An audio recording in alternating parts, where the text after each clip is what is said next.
ସ୍ୱାଇଁ ଆଜ୍ଞା ଆଠଗଡ଼ ନିବାସୀ ତାଙ୍କରି ଲେଖା ପଦ୍ୟ ନାମ ଆପଣମାନଙ୍କ ନିକଟରେ ଉପସ୍ଥାପନ କରିଛି, ଯାହାର ନାମ ହେଉଛି ବିକ୍ରାନ୍ତ ରାଘବ। ଇଏ କାବ୍ୟଟିରୁ କେତେ ଗୁଡିଏ କଥା ଇଏ ଉଦ୍ଧାର କରି ଇଏ କଥାବସ୍ତୁକୁ ଆଜି ଆମେ ଆଗକୁ ନେବା। ବନବାସ ଷଷ୍ଠ ହାନି ଅଜାତ୍ମଜ ପେଟ ରତୁଆ। ମା କୌଶଲ୍ୟା ବସିଛନ୍ତି ଡାକିଲେ ରାମରେ,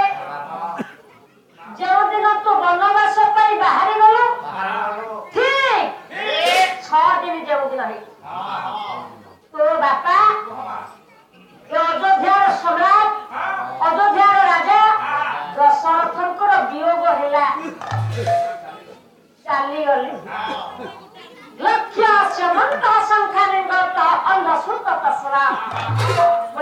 ପ୍ରଶ୍ନ, ଏ ପ୍ରଶ୍ନର ସମାଧାନ ତୁ କରିପାରିବୁ ବୋଲି ମୋର ବିଶ୍ୱାସ ଅଛି।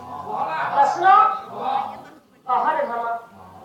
ବନବାସ ଷଷ୍ଠ ଦିନରେ ମୋର ମଥା ସେନ୍ଦୁର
प्रकृत राम को जदि रात चिन्ही तांको भजे थाते निश्चित ये अभिशाप से मुक्त होइथान। संत तुलसी महात्मा एक राम दशरथ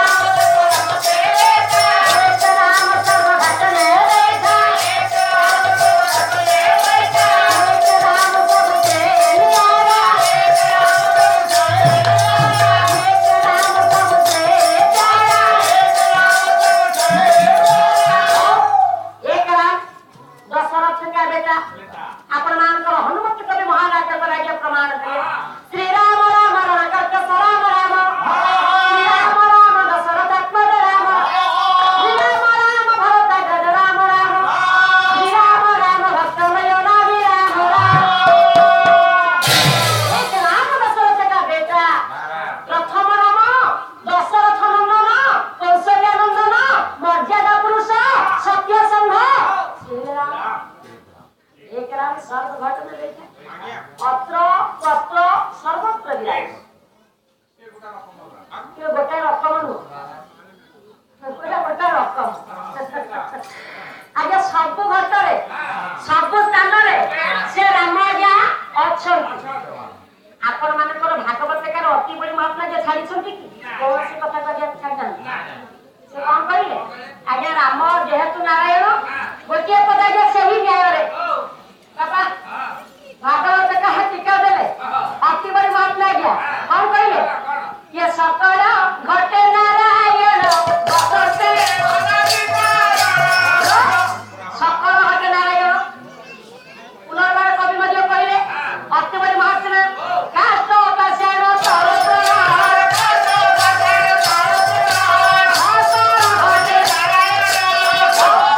परमानंद हेला पुरीर परमानंद हे माधव आपण मान रामकृष्ण नंद पिला माने आज्ञा प्रार्थना बोलछथि ए झियो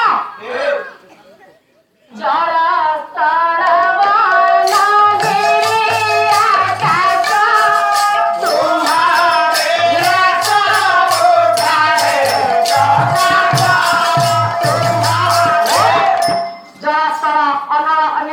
सर्वघटे सकल स्थान प्रभु राजा विराजित अस्त्र तत्र सर्वत्र सकल घटरे से आज्ञा रही नहीं ना तेणु यही न्याय रे मर्यादा पुरुष रामचंद्र सी है आगे आत्मनारायण आपण भीतर जमी अच्छा आज्ञा मो भीतर भी सेमती अच्छा आज्ञा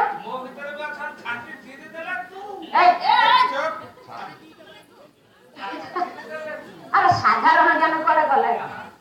मोर न ताहले द्वितीय राम है आत्मारायण आपण मानकर तुलसी महात्मा कहिले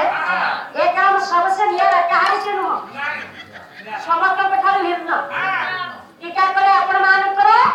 पुरी जिला ब्रह्मगिरी थाना अंतर्गत भईसरा ग्राम रे जन्म ग्रहण करिथिबा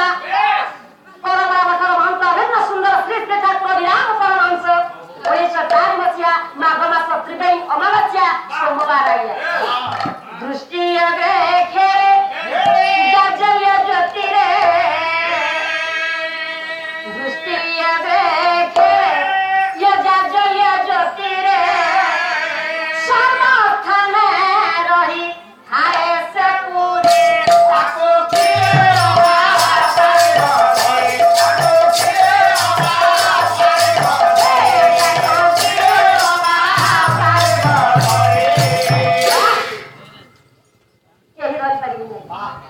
सबुठी अछि समस्त ठार अलगा केही चाहिए भी आज्ञा हेले एक राम सबसे प्यारा समस्त प्यारा